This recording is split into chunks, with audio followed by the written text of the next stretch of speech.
Bonjour et bienvenue sur un nouvel épisode du podcast La Pointe. Je suis Christophe Augier, je suis en compagnie de Frédéric Durand. Bonjour Christophe, bonjour à tous. Sortez les coupes et montez le son, on a notre champion. La semaine dernière, Monaco avait mis le champagne au frais, et bien cette semaine, ils peuvent enfin le déboucher. C'est officiel, le titre de N1 est sur le rocher. Mais ne rangez pas les verres trop vite, car l'élite nous a offert un scénario de pure folie, 19-17 pour Douai face à Montpellier dans un match en retard. Un score de handball pour un match de titans qui redistribue toutes les cartes. Pourtant, derrière les sourires, le doute s'installe. On va décortiquer ensemble la 4e place de l'équipe de France masculine. Une médaille en chocolat qui laisse un goût amer. Pourquoi ? Parce qu'on a vu une sélection qui, de l'extérieur, n'a absolument rien révélé. Pas de surprise, pas de nouveau souffle, on analyse ce sur place inquiétant. Et enfin, le dossier qui fâche, l'absence incompréhensible des Bleus à la World Cup. Comment la 8e nation européenne peut-elle rester à quai ? Entre gloire locale et flou international, on plonge dans les eaux troubles du water-polo français à nouveau. Épisode 40, saison 2, attachez vos ceintures, on envoie du très lourd. Et juste avant de commencer, pense à t'abonner, ça ne prend que 2 secondes. T'abonner, ça nous aide beaucoup parce que plus on est nombreux, plus le podcast sera connu et plus nous pourrons le développer. Donc abonne-toi dès à présent sur YouTube, Spotify, Deezer ou Apple Podcast et n'hésite pas aussi à mettre 5 étoiles sur la plateforme. Tu peux nous écouter comme ça sur la route, en allant au boulot, en faisant du sport ou juste avant l'entraînement. Allez, c'est parti.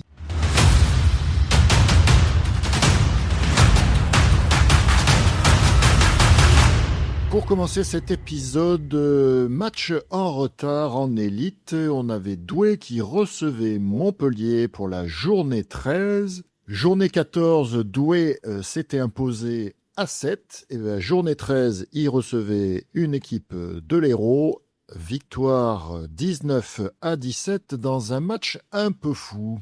Douai avait remporté une victoire cruciale pour eux à 7, qui les replaçait un petit peu au classement.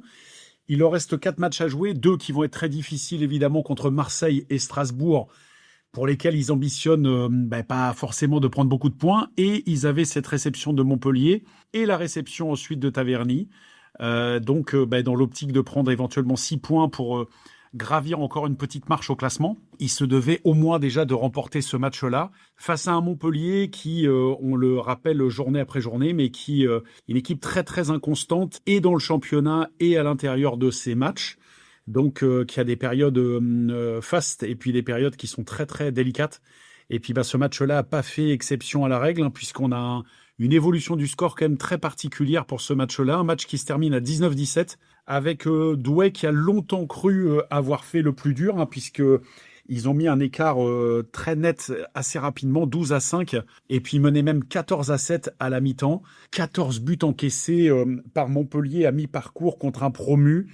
On est sur une base de 28-30 buts, ce qui est évidemment rédhibitoire pour ambitionner de gagner un match. Et puis écoute, le match a continué à peu près sur la même veine jusqu'à 16-9. Alors démobilisation, conservation du résultat ou quoi, mais Montpellier est sorti de sa boîte à ce moment-là pour infliger un 7-0 à Douai. Les spectateurs et supporters sur place ont vite rangé le drapeau parce que de 16-9, où tu crois quand même que le plus dur est fait, tu passes très rapidement à 16-16. Et puis là, écoute, la victoire qui était promise semble t'échapper. Et puis dans un dernier coup de rein, Douai réussit l'essentiel en repassant devant 18-16. 18-17 et met le couvercle sur ce match-là en gagnant 19-17. Oui, c'était un match de buteur, puisqu'on a côté montpelliérain Ilya Mustur qui en met 4 et la pointe Stojanovic qui en met 6. Et côté douaisien, on a l'incontournable Omaël Michel qui en marque 8, accompagné par Hugo Lepoint, qui sont les principaux buteurs de cette équipe de Douai. Et rappelons, on en reparlera un petit peu plus tard, mais Omaël Michel, deuxième au classement des buteurs, là qui en met 8, et qui n'est pas appelé en équipe de France. Bon, après, il y a d'autres raisons, mais en tout cas...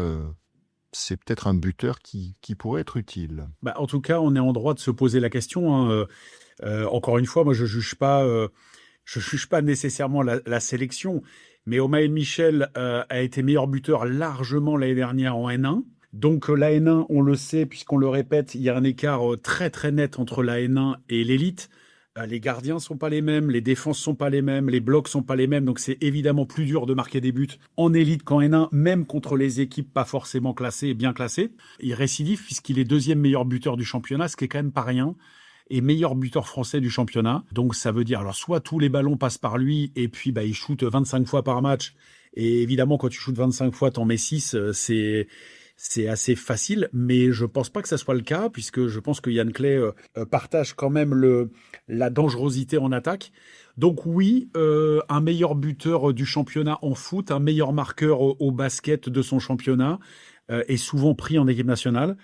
Donc là, un meilleur buteur, alors il sera peut-être appelé dans un futur proche ou pas, mais c'est vrai qu'avec des stats comme ça, il a mis 50 buts en 13 matchs, donc on est à 4 buts par match de moyenne, ce qui est quand même pas rien. Donc on peut s'interroger à minima aussi sur son absence d'une sélection où figurent des joueurs qui ont des stats beaucoup plus faméliques pour...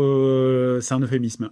Ouais, et conséquence tout de suite suite à ce match, c'est la montée donc de Douai à la 7e place, donc il passe devant Taverny et qui recevra, tu l'as dit, Taverny pour la prochaine journée, donc match important, sachant que en fonction des résultats aussi de Montpellier, Douai qui pourrait peut-être prétendre à cette 6e place qualificative pour les playoffs. Ouais, je reviens un petit peu. Alors, dans ces matchs-là au couteau, alors il faut généralement que pour que tu sois dangereux, il faut que la marque soit répartie parce qu'il faut que ton danger vienne de plusieurs joueurs et que tu sois pas identifié trop sur un seul joueur, puisque après les équipes trouvent la parade et puis après, si t'as plus d'autres joueurs pour marquer les buts, t'es tout de suite un petit peu en crise. Mais par contre, t'as aussi besoin dans certains matchs quand même d'un gars qui te mette les buts qu'il faut au bon moment et qui te sorte un petit peu, c'est le capitaine de cette équipe,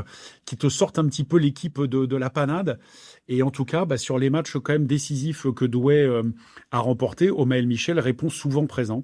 Donc c'est quand même important. Et comme tu l'as dit, Douai gagne une place au classement, donc intègre la 7e place. On rappelle que les playoffs sont décernés pour les 6 premières équipes. Alors donc le 3e joue contre le 6e et le 4e contre le 5e. 4e contre 5e, ça changera pas grand-chose parce que les équipes sont d'un niveau quand même équivalent. Par contre, je pense que les équipes qui finissent 6e vont jouer contre Aix. Ça sera quand même compliqué sur un match aller-retour de sortir Aix. Donc il faut éviter cette 6e place.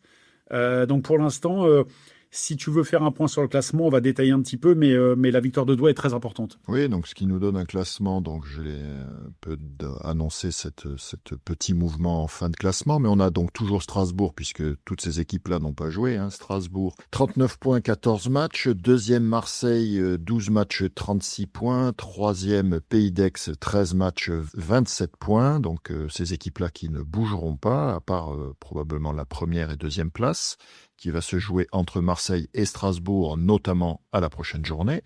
Quatrième, Nice, toujours bien positionné, donc 13 matchs, 18 points. Cinquième, 7, un match de plus, 14 matchs et 17 points. Sixième, pour l'instant, toujours Montpellier, 13 matchs, 14 points, suivi par Douai, 13 matchs, 12 points, 7e. Huitième, Taverny, 13 matchs, 11 points. Et enfin, Bordeaux, 13 matchs, 3 points, qui devrait vraisemblablement finir à la dernière place et qui jouera un barrage contre le deuxième de la Nationale 1, match prévu le 9 et le 16 mai. Ouais, Christophe, on fait un petit tour du côté des buteurs. On va prendre les 10 premiers dans le sens, décroissant. Donc en 10e position, on a Enzo Nardon de Taverny qui a 33 réalisations. Juste au-dessus, Pali Hermes de Montpellier, le Hongrois, qui a 35 buts. Ilya Moustour, son compère de Montpellier, 8e avec 37 buts. Alexandre Boué, le Marseillais, 39 buts. 6e, Laurentos, dont on avait parlé aussi, le joueur de Taverny, 41 buts. Thomas Vernou est en 5e position avec 43 buts, mais avec 3 voire 4 matchs de moins que les autres, puisque Marseille, avec sa campagne européenne, a pas mal de matchs reportés. Samuel Balache, le buteur niçois, qui a 45 buts. On a Ogiara, le japonais d'Aix-en-Provence, troisième donc sur le podium avec 46 buts. Le fameux Omaël Michel avec 50 buts en deuxième position. Et toujours tout en haut, Martin Gardasevich de Strasbourg avec 56 buts. Tu nous fais le calendrier, Oui. Christophe ?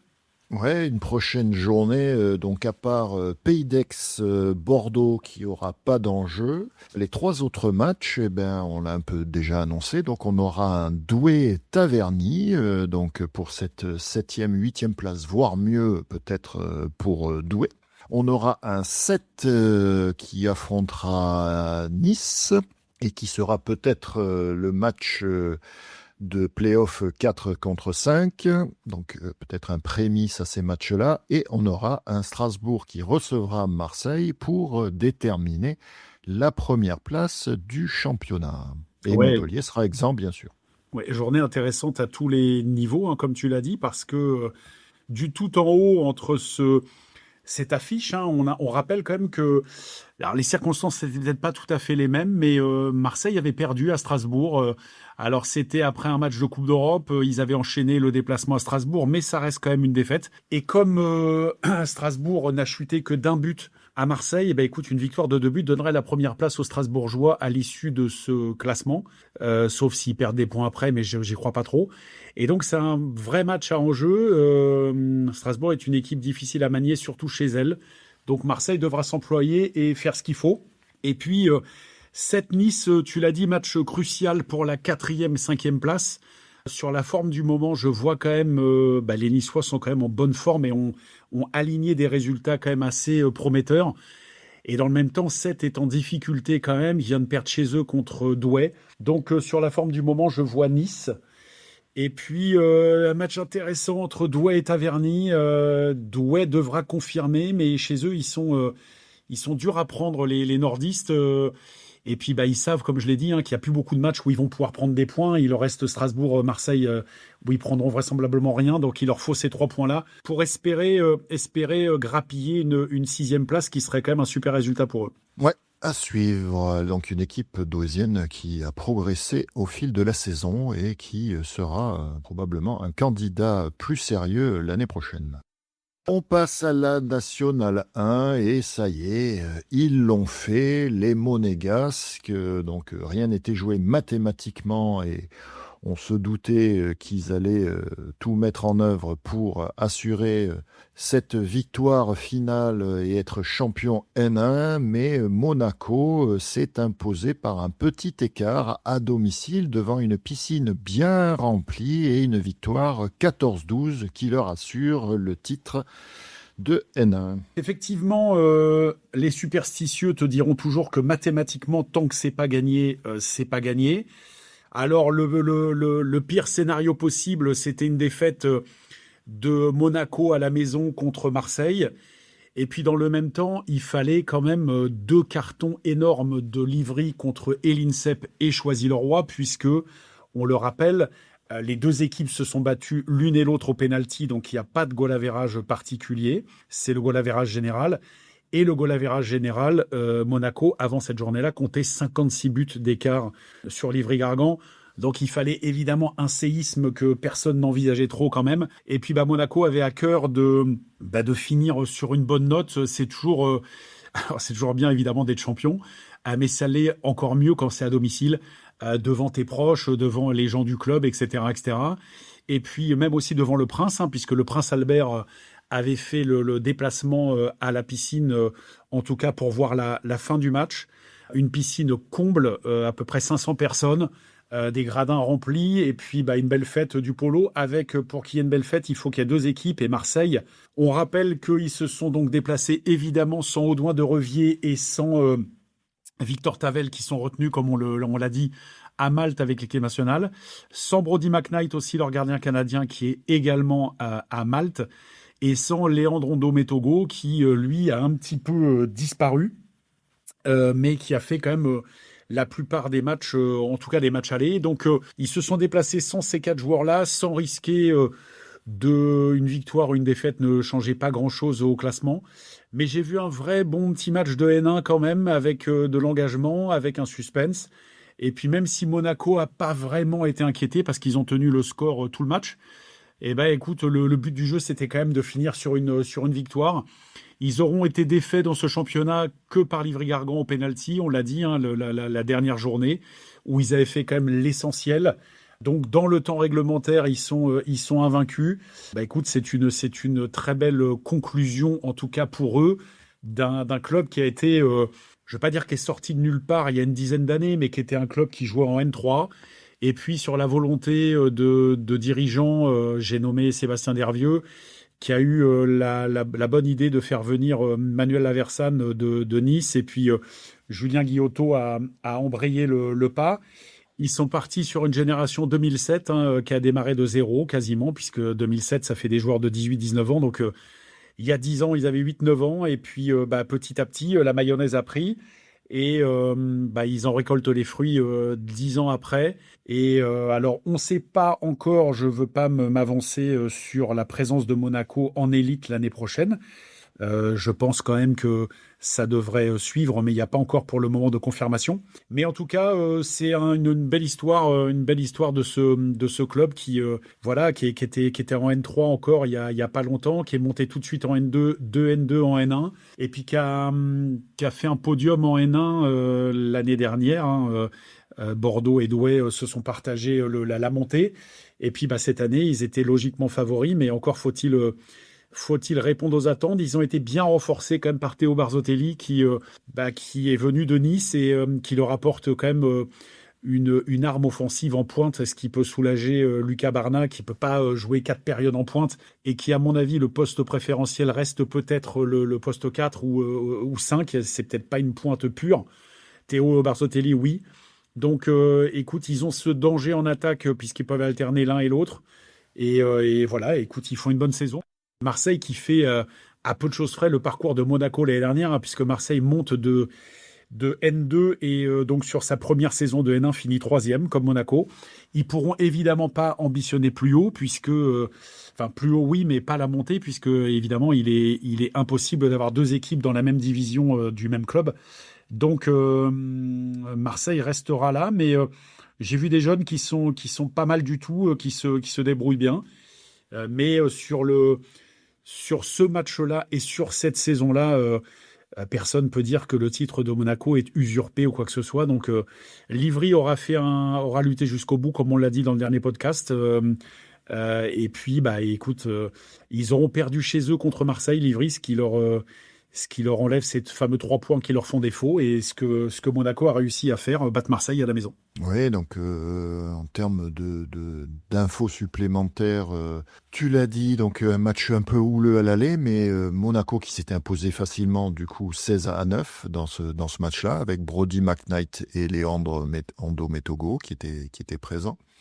Et là, on avait à nouveau la nouvelle confrontation des frères Danovski qui se sont suivis en termes de scoring. Au match aller, ils avaient fait 3 buts chacun. Là, c'est Apollo du côté de Monaco qui a pris le petit avantage puisqu'il en marque 4, contrairement à son frère qui n'en marque que 3, entre guillemets. Et Lucas Barnat, qui aussi s'est bien illustré dans ce match en mettant 4, côté monégasque. Et on a Gamiche, côté marseillais aussi, qui a pu accompagner Dario Danovski avec 4 buts, voilà, pour les 2 principaux buteurs de chaque côté. Et Monaco, tu l'as bien dit, fait un beau champion, une belle progression, donc être monté de la N2 à la N1, 3e place. Là, voilà, une belle saison grâce à cette formation que beaucoup de clubs illustrent. Moi, je vois un petit peu les commentaires. Voilà, ils sont félicités pour cette formation. Rappelons qu'ils ont été champions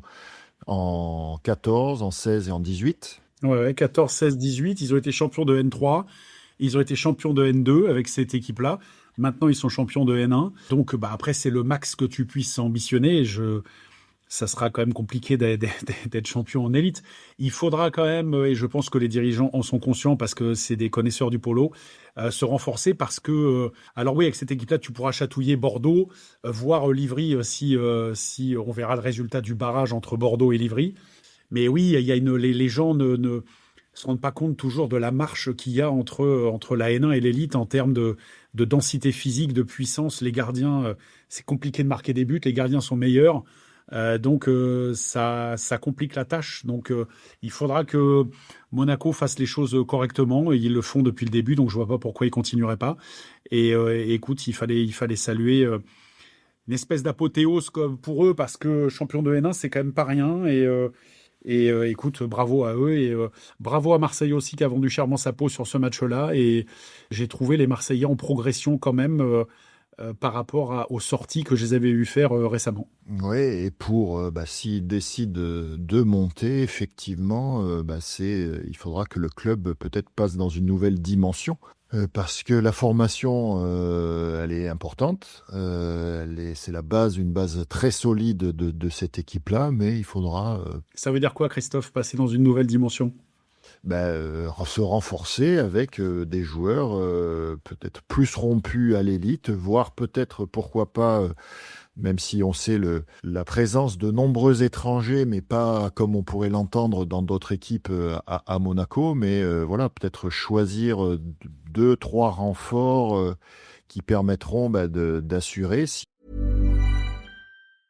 Business is booming, but you know what really helped? Zero. The accounting platform for small businesses. I used to think spreadsheets were just part of it. Ugh. But real-time cash flow? Wow. Invoices that chase themselves? Even better. Books that automate? That's a big one. And I can keep track from my phone while I get the job done. No spreadsheet in sight. What a life. Do right by yourself and your business and search XERO for your free trial. Conditions apply. At the UPS Store, we understand the importance of a first impression. That's why we're here to help you put your best foot forward and be unstoppable with our printing services. With high-quality paper stock options, banners, business cards, menus, and more, we make sure your small business stands out and your message reaches the masses. After all, we're the one-stop print that pop store. Most locations are independently owned. Product, services, prices, and hours of operation may vary. See Center for details. The UPS Store. Be unstoppable. Come into your local store today and get your print on. S'ils font ce choix-là, s'ils veulent assurer un maintien dans ce championnat élite et lutter contre les Taverny, Bordeaux, Douai ou Livry en fonction de ces résultats. Oui, de toute façon, je pense que les dirigeants, vu le parcours qu'ils ont fait cette année en championnat, la montée était quelque chose quand même, enfin le titre était quelque chose d'envisageable dès le mois de, je vais pas dire dès le mois de janvier, mais quand tu comptes que des victoires quasiment à la fin des matchs allés, et à des victoires quand même assez nettes, ils sont légués 12 buts à Arnes par exemple, des résultats quand même assez probants. Donc tu sais bien que la montée va être, le titre et la montée vont être quelque chose de tangible. Donc je pense pas qu'ils ont attendu ce match d'hier pour commencer à réfléchir à ça. Et puis écoute, oui, il faudra qu'ils fassent les petits ajustements qu'il faut et puis je suis certain qu'ils les feront. Christophe, tu as parlé des frères Danowski et moi oui bien sûr, je veux saluer la très grande progression d'Apollo, j'en parle assez souvent. Qui est un 2009, donc qui a juste 17 ans, qui fait pas beaucoup de bruit, mais qui met depuis 4-5 mois maintenant, on va dire depuis la fin de l'année, dans tous les matchs décisifs qu'il a réalisés. C'est un joueur qui te met 3-4 buts, qui fait les bonnes passes, qui a le sens du jeu, et donc qui a nettement et grandement progressé en cours de saison. Et Manuel Aversan l'utilise beaucoup, et c'est l'éclosion d'un joueur quand même qui est très intéressant et très sympathique en plus, mais très intéressant et qui rend quand même beaucoup de services à son coach et à son club. Oui, dans cette équipe de Monaco, il y a quand même quelques jeunes pousses, on va dire, qu'il faudra suivre de près parce que je pense qu'il y en a certains, quand on voit aussi la sélection nationale, qu'ils sont aux portes de cette sélection peut-être et que dans des prochains regroupements, on pourra les voir et continuer à voir leur progression. Alors, il n'y avait pas que ce match Monaco-Marseille en National 1, d'autres matchs intéressants. Alors, dans les matchs intéressants, en tout cas, où il y avait un peu d'enjeu, on avait un Racing Club de France qui recevait le Nautic Club de Moulins à l'INSEP, match délocalisé, victoire d'un seul but du Racing, donc un match comptant pour le bas de classement, et on verra ensuite le Racing qui, du coup, repasse devant Moulins. Ouais, Christophe, le Racing qui, même quand il joue à la maison, joue quasiment ses matchs à l'extérieur, parce qu'il joue jamais quasiment dans la même piscine. Donc, un coup, c'est à Nanterre, un coup c'est à Montparnasse, un coup c'est aux Tourelles. Là, c'était la dernière fois, je crois que c'était à la Libellule. Là, maintenant, c'est à l'INSEP. Donc, on en avait parlé avec Jean-Paul, Jean-Paul Clémenceau, de la difficulté quand même d'exister dans la ville de Paris et d'avoir une piscine à demeure dans laquelle tu puisses t'entraîner tout le temps, dans laquelle tu puisses jouer tout le temps. Et les Racingmen sont un peu les nomades de la division où, oui, quand tu joues extérieur, tu joues extérieur. Quand tu joues à la maison, vu que tu joues dans une piscine où tu n'as pas de repères, donc il n'y a pas vraiment d'avantage pour eux à jouer à la maison. Là, ils font le job contre Moulins. Ils finissent la saison quand même pas trop mal parce que je crois que il y a 2 victoires de suite. Mais c'est vrai qu'ils sont dans une situation qui est pas toujours facile pour eux. Ouais, toujours en région parisienne, on a Livry-Gargan qui recevait l'INSEP et victoire nette 23-9, presque, j'aime bien dire ça, mais c'était un match qui s'est joué en 4-7, comme au tennis, 5-4, bon, là, c'est pas comme le tennis, mais 6-0, 6-4, 6-1, donc voilà. Mais l'INSEP qui met 9 buts à Livry, 14 buts d'écart, l'INSEP a déjà fait, j'allais dire, pire, et Livry a déjà fait mieux. Alors Livry, bon, après tu joues, je dis pas que tu joues démobilisé, mais c'est un peu compliqué parce que le titre était déjà acquis quasiment pour Monaco avant ce match-là. Donc Livry expédie les affaires courantes, valide sa 2e place et puis devra préparer son match contre Bordeaux. Ça va être très intéressant parce que Bordeaux a une saison d'élite dans les jambes, mais est-ce que c'est le Bordeaux qui a battu Montpellier à la maison ou est-ce que c'est le Bordeaux qui a pris 24-4 à Montpellier que Livry va affronter? Écoute, ça sera une confrontation et intéressante et pour moi indécise parce que je pense que Livry vaut un petit peu plus que ça et que Bordeaux plafonne un petit peu. Donc Livry a ses chances, Bordeaux aussi, mais Livry a ses chances. Des fois, il y a des barrages entre la N1 et l'élite qui sont quand même assez déséquilibrés. Mais là, pour moi, les 2 équipes ont toutes leurs chances. Ouais, et Monaco et l'INSEP qui ont fini leur saison puisque le dernier match s'est déjà joué. On avait Saint-Jean qui recevait La Rochelle et Saint-Jean toujours en grande difficulté et belle victoire de La Rochelle qui s'impose à l'extérieur dans ce derby des Charentes et victoire 17-10. Ouais, et quand tu vois le match, il y a 7-7, fin de 2e, donc tout allait à peu près bien pour Saint-Jean. La dernière période se finit aussi sur 3-3, donc ça va, mais le problème c'est que la 3e période, souvent la 3e période c'est la période qui décide des matchs. Donc comme tu as un petit avantage, si tu arrives à l'accroître, souvent ça peut paraître décisif, et là ils encaissent un 7-0. Donc les 7 buts d'écart à la fin du match sont les 7 buts de la 3e période, et tu peux évidemment pas survivre à un 7-0 encaissé comme ça dans cette 3e période. Donc Saint-Jean s'incline logiquement face à La Rochelle et La Rochelle confirme sa belle saison. Ouais. On avait Mulhouse qui recevait Givors et Mulhouse qui finit bien sa saison. Là, il s'impose 15-12. Ouais, alors saison pas complètement finie. Mulhouse aura quand même un dernier match. On verra le calendrier après. Givors qui se déplace comme d'habitude à 10 joueurs, toujours pareil. Là, ils ont à part Zarouki qui a pris 3 fautes, ils n'ont pas été trop handicapés par les fautes. Et puis, Mulhouse, avant cette journée, qui comptait 2 points d'avance sur Givors. Givors, on l'avait vu, qui s'était pris les pieds dans le tapis à la maison contre le Racing, qui ternissait un petit peu cette belle saison qu'ils réalisaient jusque-là. Et puis, qui ont perdu à Mulhouse. Mulhouse comptait donc 2 points d'avance sur Givors avant cette journée-là. Il fallait absolument gagner pour laisser définitivement les Givordins derrière et accrocher cette fameuse 5e place. Et écoute, Mulhouse remplit la feuille de route et s'impose 2-3 buts face aux Givordins. Et dernier match de cette 21e journée, Choisy-le-Roi qui recevait Arnes, donc match qui avait été inversé avec la 21e journée, donc c'était pour la 10e journée, et Choisy-le-Roi qui s'impose 18-10, donc nette victoire contre Arnes. À très nette victoire. Alors Arnes s'était imposé à l'aller seulement 14-13, donc Choisy avait déjà été à 2 doigts quand même de ramener quelque chose de Arnes, et on s'aperçoit qu'à part Monaco et Livry, personne n'est revenu victorieux de Arnes. Est-ce que Arnes est en roue libre un petit peu et n'a plus rien à espérer, mais c'est une défaite quand même qui est large, d'abord une très large défaite, à 18-10, ça fait beaucoup. Et puis, écoute, Choisy fait un super résultat, hein, a construit sa victoire. Arnes menait quand même 6-5 fin de deuxième et puis encaisse un 11-4, un 7-4, 4-0 pour clore ce match-là. Donc très très belle performance quand même des Choiséens dans la piscine Andrieux.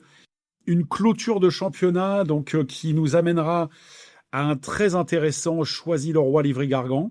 Écoute, duel francilien où Livry devra faire attention parce que donc Choisy sort d'une très belle performance contre Arnes. Je pense que Livry est en préparation quand même pour ces fameux matchs de barrage. Donc il faut pas laisser comme ça pour la confiance et tout ça. Il faut enchaîner les bons résultats et arriver avec des certitudes au moment des barrages.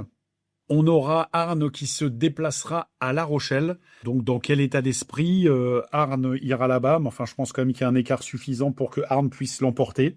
Givors recevra Marseille avec peut-être un esprit de revanche des Marseillais qui s'étaient inclinés dans leur bassin Pierre Garçot 11-10. Givors a à ce moment-là réalisé la très très belle performance de cette journée et douché un petit peu les espoirs marseillais. Sur ce que j'ai vu quand même de la forme actuelle de Marseille et sur Givors qui a un petit peu de mal quand même, 2 défaites d'affilée contre le Racing et Mulhouse.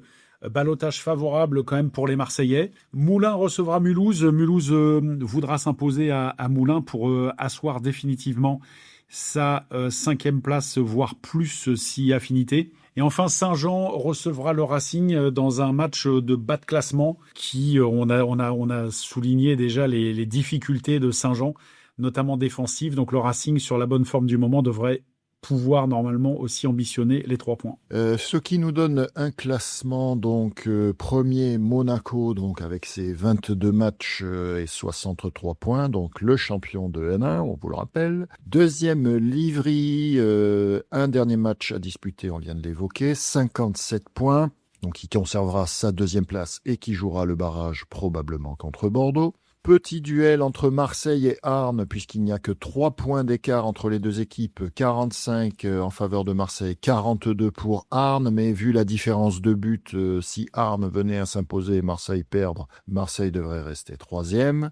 5e Mulhouse avec 39 points, 6e Choisy-le-Roi 36 points, 7e Givors 34 points, qui s'il venait à nouveau à s'imposer contre Marseille et défaite de Choisy dans le même temps contre Livry-Gargan, il pourrait repasser devant. 8e La Rochelle qui conservera sa 8e place avec 22 points. 9e Racing 17 points. 10e Moulins 14 points. 11e Saint-Jean 9 points. Et 12e l'INSEP 3 points.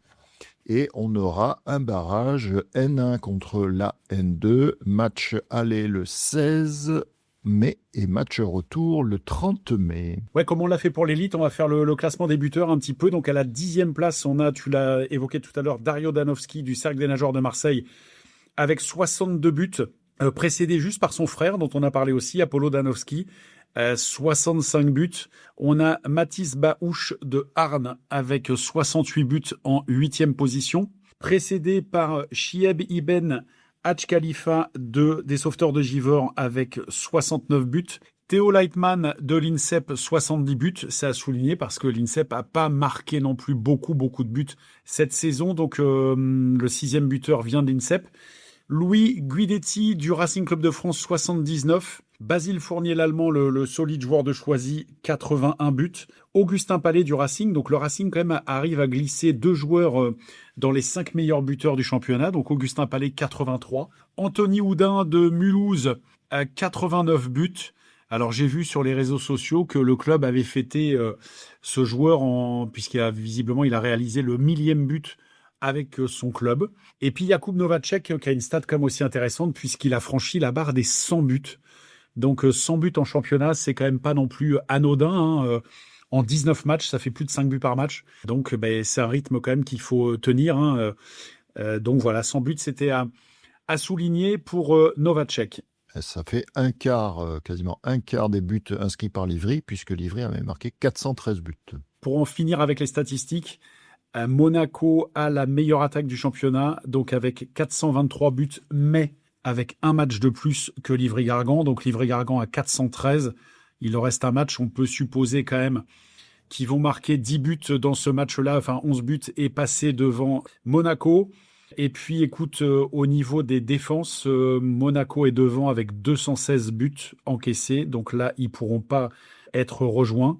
La plus mauvaise défense revenant à l'INSEP avec 521 buts encaissés. 216 buts, l'adage qui dit les attaques gagnent les matchs et les défenses gagnent les championnats se vérifie. Tu dois toujours baser et bâtir ton équipe sur une défense. Moins tu prends de buts, plus tu as besoin de moins de buts à marquer. C'est une lapalissade, mais c'est vrai, pour gagner les matchs. Donc, toujours plus facile de gagner les matchs 9-8 que de les gagner 23-22. Donc, Monaco a la meilleure défense du championnat. Et donc, c'est un signe pour moi, un marqueur quand même pour ce titre de champion. Bravo pour ce championnat N1. Bon, même s'il nous reste encore une petite journée, un championnat qui nous a tenus en haleine toute la saison et on a pu commenter ce championnat avec plaisir. On passe à la Coupe du Monde, la World League. Alors, on va faire peut-être en 2 étapes puisqu'on va balayer rapidement la division 1 et la division 2 où l'équipe de France se trouve. En introduction, petit rappel, donc la division 1 était composée des 7 meilleures équipes de la saison précédente. Rappelons que la division 1, l'année dernière, s'était déroulée en janvier. L'équipe de France en faisait partie, mais n'avait gagné aucun match. On en avait parlé. Et complétée donc par la 8e équipe qui était championne de la division 2 et donc l'équipe néerlandaise avait remporté cette division 2, d'où sa présence sur cette édition qui se déroulait donc en Grèce. Cette division A qui était composée donc d'abord de 2 groupes de 4, puis ensuite en fonction du premier classement, les 2 premiers de chaque groupe composé un groupe C et les 2 derniers un groupe D. Donc tout le monde s'est joué, beaucoup de matchs et on a un classement qui ne se fait que à travers la poule. Et on a donc premier l'Espagne, 2e l'Italie, 3e la Grèce, 4e la Hongrie, 5e la Croatie, 6e la Serbie, 7e les États-Unis et 8e la Hollande, en sachant que seules les 5 premières équipes, donc de l'Espagne, Italie, Grèce, Hongrie, Croatie, iront en Australie fin juillet, en même temps que les filles, pour disputer la finale de cette World League. Ouais, World League, donc tu l'as dit, 5 équipes qualifiées, le pays organisateur, l'Australie, et puis deux tickets, les 2 tickets restants étant donnés aux 2 équipes vainqueurs de la 2e division.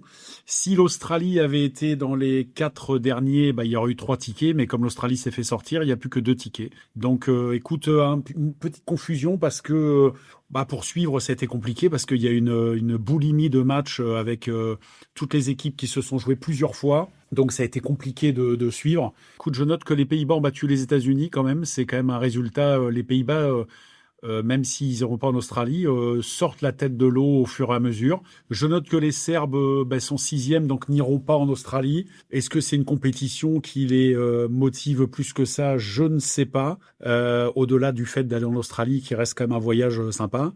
Et puis, écoute, l'Espagne finit première. Alors a perdu quand même contre l'Italie.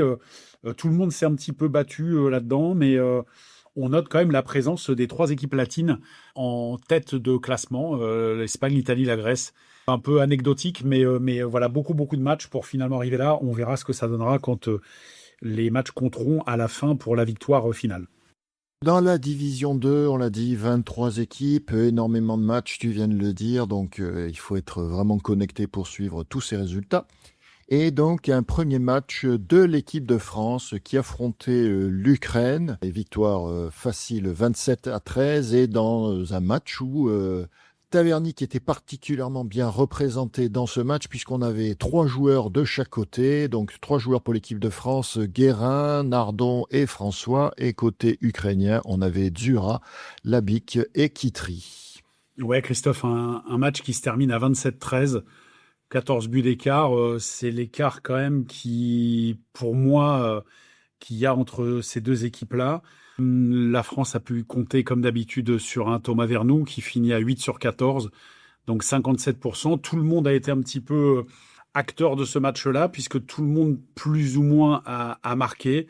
Enzo Nardon qui fait 5 sur 7, Romain Marion 4 sur 6. Donc écoute, la marque un petit peu partagée, mais c'était pas un match qui présentait quand même des craintes dans le cheminement de cette équipe de France, dans l'optique d'espérer finir par grappiller un des 2 tickets, voire 3 tickets restants. Évidemment, l'Ukraine, sur ce chemin-là, devait être juste un match de début de tournoi pour bien rentrer dans la compétition, mais qui présentait pas vraiment de danger. Deuxième match de l'équipe de France, patatras pour l'équipe de France qui s'incline d'1 but contre le Canada, 13-12. Le Canada qui présente quand même évidemment une équipe un peu supérieure, bien qu'on va voir par la suite que c'est pas été vraiment le cas, mais supérieure à l'Ukraine avec des joueurs, donc on l'a dit, Brody McKnight dans les buts, Djerkovic qui a évolué un petit peu à Aix-en-Provence, avec De Souza aussi qui a évolué lui aussi à Aix-en-Provence. Et puis même si c'était un match qu'on pouvait redouter un petit peu plus, je voyais pas quand même l'équipe de France chuter. Et puis écoute, ça a été le cas. Business is booming. But you know what really helped? Xero, the accounting platform for small businesses. I used to think spreadsheets were just part of it. Ugh. But real-time cash flow? Wow. Invoices that chase themselves? Even better. Books that automate? That's a big one. And I can keep track from my phone while I get the job done. No spreadsheet in sight. What a life. Do right by yourself and your business and search Xero for your free trial. Conditions apply. At the UPS Store, we ensure your small biz stands out with a variety of high-quality paper stock options, banners, posters, brochures, and more. Most locations are independently owned. Product services, pricing, and hours of operation may vary. See Center for details. The UPS Store. Be unstoppable. Come into your local store today and get your print on. Une défaite d'1 but, je ne veux pas dire sur le fil, mais écoute, défaite un petit peu gênante qui va un peu nous empêcher d'aller un petit peu plus haut dans la compétition. Et sur cette poule où on avait Canada, Pologne et Ukraine, évidemment, on savait que la France avait les armes et les moyens pour écarter l'Ukraine et la Pologne. Le vrai petit test, c'était le Canada, qui reste toujours une équipe présente un peu dans le giron international, mais qui pour moi on devait avec les qualités qu'on a passer ce match-là, on l'a pas fait. Donc écoute, défaite 13-12 contre les Canadiens. Troisième match de la France qui cette fois-ci affrontait la Pologne. Et là, victoire plus nette encore que contre l'Ukraine, victoire 29-9. Ouais, 29-9 avec, écoute, à part Steven Vitran, tous les joueurs de champ ont marqué. Donc c'est toujours bien d'avoir une participation de tous les joueurs. Après, bon, le match le permet, puisqu'il y a 20 buts d'écart. 20 buts d'écart au niveau international, c'est un gouffre. Donc la France expédie, j'allais dire, les affaires courantes face à un adversaire complètement dépassé et surclassé par notre équipe. Ouais, dans ce match-là, l'essentiel a été fait dans le but par Anthony Rossi, qui a pu jouer 24 minutes. Voilà, souligné. Et un score assez large, on vient de le dire, mais quand même par période 8-1, 8-3, 8-2. Et enfin, une dernière période 5-3. Donc, victoire plus que facile dans ce match avec un pourcentage de 68% au tir contre 27% pour les Polonais. Que match comptant, donc on avait, là ça s'est séparé après cette première phase de 3 matchs. On avait les places de 1 à 16 et de 17 à 23, donc l'équipe de France finit 8e et donc se retrouve à affronter le Portugal. Et à nouveau, grosse victoire, 23-9. Ouais, un peu identique à ce que je viens de dire avant par rapport à la Pologne et par rapport à l'Ukraine. C'est pas des matchs où l'équipe de France a grand-chose à craindre. On a quand même des joueurs de classe mondiale dans notre équipe, avec même si l'équipe a été renouvelée et tout ça, c'est l'écart quand même de qualité nous permet de passer ces matchs-là sans encombre. Donc, je ne veux pas dire que c'est des victoires anecdotiques, mais un petit peu quand même si une victoire reste une victoire. Mais oui, c'est dans le plan de marche quand même qu'on mette des équipes comme le Portugal derrière nous. À noter quand même dans cette journée-là, la victoire un petit peu surprise de l'Ukraine contre le Canada. Donc on avait été défait par le Canada Et dans le même temps, on avait survolé l'Ukraine. Et puis, écoute, l'Ukraine a battu le Canada. Je n'ai pas trop d'explications par rapport à ce match-là. Mais la France poursuit par le biais de cette victoire contre le Portugal son petit bonhomme de chemin. Et puis avance dans la compétition avant que l'étau se resserre et que les places qualificatives approchent. Oui, puisque du coup, à l'issue de ce match, on basculait sur les quarts de finale. Donc, quart de finale, l'équipe de France se retrouvait à jouer donc l'équipe neutre. Et cette équipe neutre, c'est l'équipe de Russie. Et victoire d'un but 14-13, permettant à l'équipe de France de passer en demi. Ouais, alors la Russie, très très grand pays historique de water-polo. Je vais pas refaire toute l'histoire, mais du temps de l'URSS, championne olympique en 80, il y a le boycott en 84, le bronze en 88, le bronze en 92. L'argent en 2000 et le bronze à nouveau en 2004, donc une équipe sur les podiums olympiques quasiment sans interruption de 80 à 2004. Depuis, écoute, ils n'ont pas renouvelé cette génération qu'ils avaient, qui était une très bonne génération, Chomakidze, Erichov, tout ça. Et puis, ils sont plus allés au jeu depuis 2004. C'est assez cocasse, j'allais dire, pour le noter, qu'une équipe qui finit sur les podiums n'arrive plus à se qualifier pour les Jeux. Donc, les événements que l'on connaît ont fait que l'équipe a été bannie depuis 4 ans de toute compétition internationale. Alors certes, il y a toujours un championnat national qui existe à l'intérieur de la Russie, un championnat de club, comme il en existe partout, mais l'équipe nationale ne peut affronter personne. L'équipe avait été confiée à mon ami Andrei Belofastov, et puis en fait, dès qu'il a été nommé à la tête de l'équipe, le boycott est apparu, donc il n'a pas pu faire jouer son équipe. Et puis là, écoute, la Fédération internationale a décidé de relancer un petit peu la Russie. Et puis, la Fédération russe, qui a changé aussi de président, c'est plus Sharonov, l'ancien gardien, a confié l'équipe à Stanojevic, le Serbe, qui a été longtemps, pendant une dizaine d'années, l'adjoint de l'équipe de Serbie, qui a entraîné la Roumanie, qui a entraîné la Géorgie aussi, donc un coach expérimenté. Et puis la présence comme manager ou directeur général du water-polo, Filip Filipovic, l'ancienne légende du water-polo serbe, un double champion olympique. Donc écoute, la Russie a une vraie volonté visiblement de remettre son water-polo sur les rails. Alors il y a 2 obstacles quand même à mes yeux.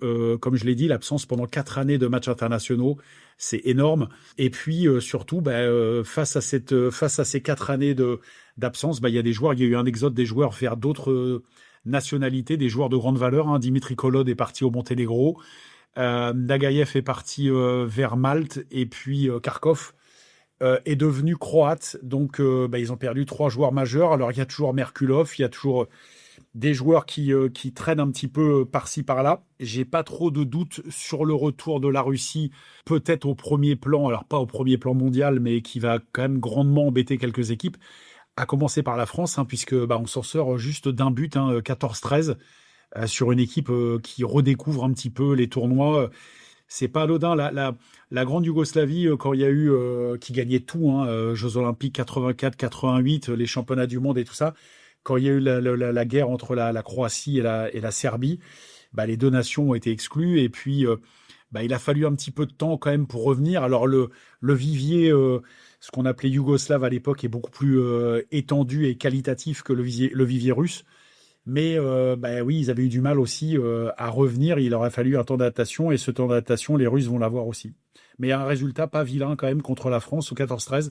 Et une victoire de nos Français qui leur permet de poursuivre quand même leur tournoi, ce qui est très très important pour eux. Ouais, une équipe russe assez vieille d'ailleurs aussi, donc qui a rappelé un peu la vieille garde pour pouvoir participer à ce premier tournoi depuis 4 ans.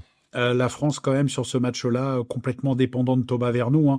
Alors c'est le cas, c'est ton arme fatale en attaque. Thomas qui a joué 30 minutes, plus de 30 minutes, donc quasiment tout le match. C'est quand même à souligner dans un sport aussi énergétique que le water-polo, qui finit à 8 sur 13 au shoot, donc qui réalise 60% au tir et qui marque 60% des buts de son équipe. Donc une Thomas dépendance qu'on connaît, mais qui s'est vérifiée encore un peu plus sur ce match-là. Oui, et une équipe de France surtout qui s'appuie quand même. On l'a dit, il y a des nouveaux joueurs. On voit qu'ils jouent pas beaucoup dans les matchs importants et surtout que les buteurs restent un petit peu toujours les mêmes dans cette équipe de France. On a Kylian Brez-Fernandez dans ce match-là qui en met 1 sur 4, Alexandre Bouet 2 sur 8, Alexis Drahe 1 sur 3, Steven Vitran 0 sur 2, Romain Marion Vernou 1 sur 2 et Enzo Nardon 0 sur 2. Donc Enzo Nardon, rappelons qu'il était au championnat d'Europe et qu'il avait été blessé à l'issue du premier match, donc il n'avait pas pu participer à la suite. Mais voilà, l'équipe de France qui est toujours basée quand même sur la même ossature et forcément ces joueurs-là qu'on voit un peu plus. Ce qui nous donne une équipe de France qui jouait en demi-finale contre le Monténégro. Donc cette défaite contre le Canada pèse peut-être un peu lourd puisque la France n'a pas pu battre le Monténégro pour aller chercher ses 2 premières places et qui s'incline 15-11 après avoir été mené 10-5 à la mi-temps. Ouais, le Monténégro qui avait battu la Roumanie dans le match précédent quand même sur un score assez large de 14-8, où on a déjà dit plusieurs fois les Roumains étaient à Paris 2024. Les Roumains sont en train de reconstruire un petit peu leur water-polo. On a parlé d'Oradea, la présence d'Oradea en Champions League, et puis avec un mouvement global positif. Donc les Monténégrins, c'était un match qui m'intéressait parce que je l'avais dit, le Monténégro avait battu la France au championnat d'Europe d'un but, mais la France avait été à 2 doigts quand même de revenir, voire même de l'emporter. C'était un match qui avait laissé des regrets. Et puis, le Monténégro, c'est un bon marqueur quand même pour voir là où tu en es quand même dans ton polo actuel. Alors, c'est pas un top comme la Hongrie, la Grèce ou l'Espagne, mais c'est une équipe qui est un petit peu en dessous et qui te permet justement de te faire une idée de ton niveau actuel. Donc, défaite de la France 15-11, comme tu l'as dit, il y avait 10-5 fin de deuxième. La France finit mieux le match en remportant les 2 dernières périodes 6-5. Mais le mal était déjà fait et donc le Monténégro remporte une victoire logique. Et je vais me répéter avec toujours, Thomas qui met 7 buts, Thomas Vernou, 7 buts sur 12. Donc, qui a un pourcentage, lui, au shoot qui est toujours à peu près stable, mais là, qui tourne quasiment à 70% des buts de l'équipe. Alors, les ballons passent vraisemblablement souvent par lui, mais il nous faudra, à terme, c'est là que tu vois que l'absence d'un Hugo Crouzilla pour contrebalancer un petit peu le danger en attaque est important. Et puis, là, on a nos 2 cadres, Alexandre Bouet et Romain Marion Vernou, qui sont à 0 sur 4 et 0 sur 5. Donc, c'est sûr que sans tes artilleurs préférentiel, tu peux pas, Thomas, il va pas non plus marquer 17 buts dans le match. Donc là ça devient compliqué quand les joueurs cadres ne répondent pas présents. Après le shoot, c'est toujours pareil. Il y a shoot et shoot. Les stats de shoot, quand tu regardes pas les matchs, c'est toujours un peu compliqué parce que tu as le shoot du gars à qui on donne la balle à 10 mètres et puis qui tente un shoot casse-croûte, le shoot de fin de période, le shoot de fin de possession quand tu as un joueur dessus, et puis tu as le shoot dans un fauteuil quand tu es un de plus. Donc, c'est pas tout à fait les mêmes shoots. Donc, j'ai pas vu le match, je peux pas juger, mais voilà, la France qui s'incline face à l'équipe entraînée par Dejan Savic, et puis avec un Moskov que je m'interrogeais toujours de savoir pourquoi il jouait pas en équipe du Monténégro, parce que c'est un joueur qui a joué assez longtemps en Grèce, qui a un bras redoutable, d'ailleurs qui a des stats sur ce tournoi très très très intéressante, qui fait 6 sur 7 en jouant 11 minutes. Donc c'est quand même un rendement assez énorme de marquer 6 buts en 11 minutes. Et c'est le cas dans d'autres matchs. Il joue pas beaucoup, mais par contre il cartonne. Et puis écoute, les 2 Marseillais, Tesanovic et Spajic, ont vaincu, avec Dusan Matkovic aussi qui a joué à Marseille, ont vaincu les joueurs français. Et donc ça sera le Monténégro qui ira en Australie et nous qui resterons à quai. Ouais, et ils seront accompagnés par la Géorgie qui s'est imposée 19-13 contre l'Allemagne. Et une belle équipe de Géorgie qui progresse et qui est entraînée par un joueur, en tout cas un peu plus de notre génération, qu'on a pu affronter, Revaz Tchomakidze, pointe de classe mondiale, très fort joueur et qui donc s'occupe de cette équipe géorgienne. Ouais, Tchomakidze qui faisait partie de ces fameuses équipes de Russie, médaillé d'argent aux Jeux de 2000 et médaillé de bronze aux Jeux de 2004. Un joueur très fin, alors costaud, mais très fin, très très très dur à prendre en pointe. Physique, technique, rapide, un poison, et donc qui a pris la tête de cette équipe-là. Il avait été à un moment donné aussi manager général et tout ça. C'est dans ces pays-là, quand tu as été un très grand joueur, tu arrives toujours à trouver un poste dans l'équipe nationale. Et donc, la Géorgie qui bat une Allemagne qui est un petit peu convalescente. Hein. L'Allemagne n'était pas au championnat d'Europe. Alors certes, Hanovre est qualifié dans les 8 meilleures équipes européennes, mais avec pas mal d'étrangers également. Donc l'Allemagne qui renaît un peu de ses cendres et qui réalise un tournoi pas vilain, hein, puisque ils vont jouer la troisième place dans ce tournoi contre la France. Mais l'Allemagne qui s'incline logiquement face à la Géorgie. Oui, Frédéric, comme tu l'as dit, l'Allemagne qui n'était pas au championnat d'Europe, mais qui, dans ce dernier match contre la France, a réussi à s'imposer 8-6. Donc l'équipe de France qui n'espérait plus rien comme l'Allemagne dans cette compétition, mais pour le prestige, on va dire, la France, malheureusement, s'est inclinée, alors qu'elle menait, petit score dans ce match, 8-6, on sait que c'est un petit score, mais 3-2 à la mi-temps, et qui, en troisième période, on l'a dit aussi au cours de cet épisode, la troisième période qui peut décider du match, ça a été le cas, puisque l'Allemagne prend l'avantage dans cette période en la remportant 3-1, et en remportant même la dernière 3-2. Donc l'équipe de France qui finit à cette 4e place et qui était en difficulté sur les buteurs, hein, on l'a dit. Alexandre Bouet malheureusement fait 0 sur 2, Romain Marion Vernou 0 sur 6, Audouin de Revier 0 sur 1 et Thomas ne fait que 2 sur 7 entre guillemets, donc très faible pourcentage pour les deux équipes, identique, 22,2% de réussite au tir, donc aussi un bon match des deux gardiens des deux côtés. Si on peut tirer un petit bilan un peu de cette Coupe du Monde pour l'équipe de France, l'équipe de France qui peut-être qu'il a surperformé quand même, moi je dirais, d'un certain côté, mais c'est vrai que c'était une formule un peu étrange, avec ce qu'ils appelaient le TI, je crois, le Technical Index, qui permettait de classer les équipes en fonction de leurs résultats passés, l'écart qu'il y a entre les équipes, etc. C'était un peu compliqué à suivre et à expliquer aussi, et la France qui finit... en demi-finale, puisque ce dernier match ne comptera pas pour rejoindre l'Australie. Quel enseignement on peut en tirer? Pour moi, pas grand-chose, dans le sens où les nouveaux joueurs, certains ont un peu joué, grappillé quelques minutes, mais n'ont pas été décisifs. Alors l'objectif, c'était pas forcément celui-là, hein, c'était pour, je pense, leur donner du temps de jeu. Mais on a toujours la même équipe, donc pas de plus-value pour moi pour le moment. Et du coup, je pense l'équipe de France qui reste à quai, comme tu l'as dit.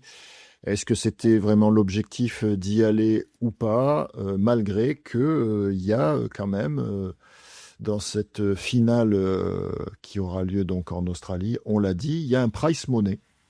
Il y a un prize money. Toutes les 8 équipes touchent des sous, que ce soit chez les garçons ou chez les filles, et ce prize money, donc la première place rapporte $70,000, la deuxième 55, la troisième 40, la quatrième 35, la cinquième 20, la sixième 15, la septième 12 500 et la huitième place $10,000. Donc à se répartir lors de cette finale. Et ça, Christophe, ça paye le voyage. Hein.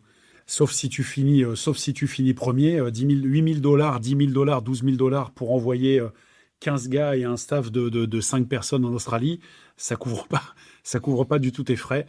Donc non, mais l'équipe de France, moi je tire pas de conclusion particulière.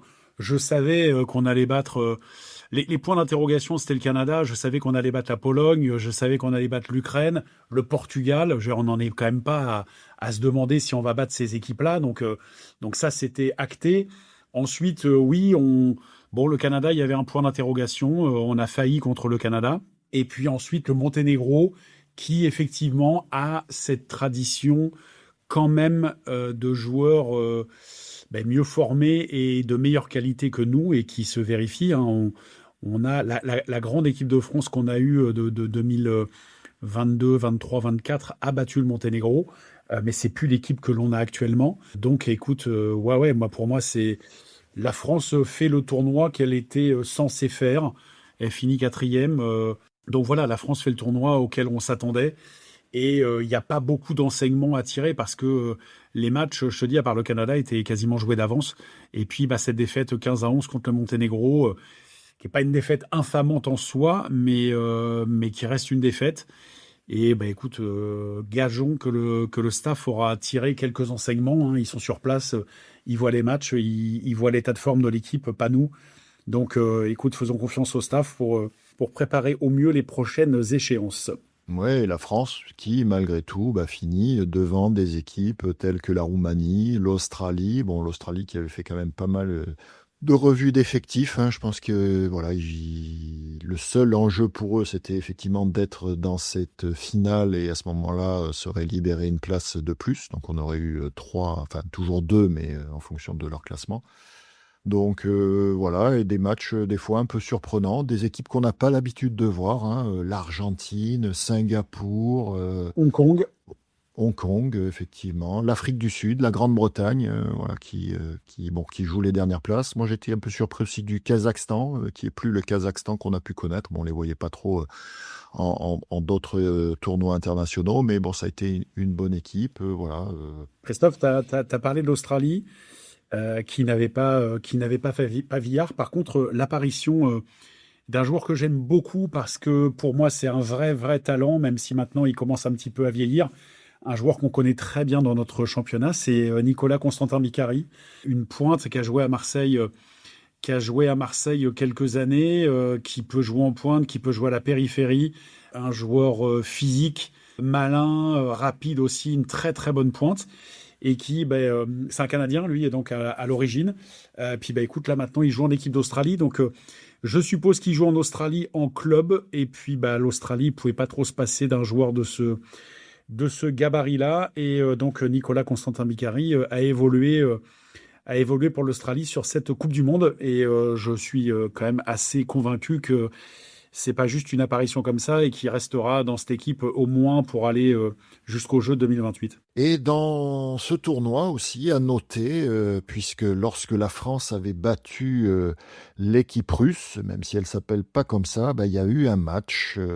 Il y a eu un match. On peut pas dire qu'il y a eu un match, puisque l'Ukraine a boycotté ce match et du coup la victoire revient à l'équipe neutre en s'imposant 5-0, mais il y avait une confrontation qui était programmée entre l'Ukraine et la Russie et comme on s'y attendait, l'équipe d'Ukraine a boycotté cette dernière rencontre. Voilà ce qu'on pouvait dire un petit peu sur que ce soit donc l'élite, le match en retard. On a quand même fait un petit focus sur la fin de championnat. Le champion en titre donc de National 1 Monaco et enfin la Coupe du Monde. Compétition qui a juste servi, je pense, à faire des matchs, mais pas pour moi de grands enseignements, que ce soit en Division 1 ou en Division 2. Voilà, on prend les mêmes, on recommence et on verra la suite. Donc les filles, donc juste peut-être d'infos de dernière minute, on aura quand même donc sur le même principe les filles qui joueront une Division 1, une Division 2, donc une Division 1 qui se jouera à Rotterdam du 1er au 6 mai et une Division 2 qui se jouera aussi à Malte du 21 au 26 avril sur le même format. Donc voilà, les filles qui se retrouveront ensuite en Australie sur la même formule. Ouais, Christophe, à la différence près quand même que le retour des Russes chez les féminines va être quand même beaucoup plus impactant que pour l'instant chez les garçons. La Russie, chez les filles, a également une très grande tradition de joueuses de qualité. Il est certain que les Russes vont venir enquiquiner très rapidement du monde chez les féminines, ce qui était déjà le cas avant, mais voilà, ça va être un peu plus compliqué maintenant pour les Hollandaises, les Hongroises, les Italiennes, les Grecques. La Russie est un vrai prétendant et ne tardera pas, à mon avis, à pointer le bout de son nez chez les filles. À noter quand même, donc avant de conclure cet épisode, que l'équipe de France féminine ne figure ni en Division 1 ni en Division 2. Et on peut s'interroger de cette non-présence puisque l'équipe de France avait fini 8e au dernier championnat d'Europe. Pourquoi cette équipe de France féminine, donc c'était l'occasion aussi de prendre de l'expérience, n'y figure pas? Est-ce que la Fédération française a délibérément choisi de ne pas les inscrire? Point d'interrogation, et on essaiera de répondre à cette question dans un prochain épisode. Ouais, Christophe, la 8e place, comme on l'a dit, de gagner à Funchal au Portugal par l'équipe de France A, devait, alors même si elle ne leur ouvrait pas peut-être les portes de la première division de cette World Cup, devait au moins quand même leur ouvrir les portes de la 2e division. Quand tu es 8e européen, tu dois quand même être éligible à la 2e division mondiale. C'est pas le cas. Tu as soulevé je vois pas trop ce qui peut y avoir comme raison, à part effectivement un non-engagement par la fédération. Je ne pense pas que les joueuses refusent, je pense pas que le staff refuse, donc je vois qu'un choix fédéral. Alors on se mouille pas trop parce qu'on n'a pas les vraies raisons, mais ça pose question et c'est dommage que les filles avaient fait un bon petit championnat d'Europe et ça aurait été bien de continuer sur cette lancée-là et de continuer à progresser en multipliant les matchs. Écoute, ça sera pas le cas. Ouais. À suivre, on essaiera d'avoir un peu plus d'infos, mais bon, Israël qui avait fini 7e figure dans la division 2, donc pourquoi la France n'y est pas? On se pose la question, peut-être que même en cas, si vous avez la réponse, n'hésitez pas à nous les mettre sur notre page, dans nos différents posts, sur nos réseaux sociaux. Voilà, on arrive à la fin de cet épisode, et on espère que vous avez passé un bon moment encore pour ce 40e épisode avec nous pour cette saison 2, et on se donne rendez-vous mardi prochain pour un nouvel épisode. Merci, ciao. Earn your applied bachelor's degree in as little as 3 years, fully online with Unity Environmental University. Gain cutting-edge skills in less time with less tuition while learning on your own schedule. Visit unity.edu/career-edge to get started. N'hésitez pas à nous laisser vos commentaires. Si l'épisode vous a plu, vous pouvez noter l'épisode, le partager, et pour ne pas manquer les prochains, pensez à vous abonner. À très vite sur La Pointe.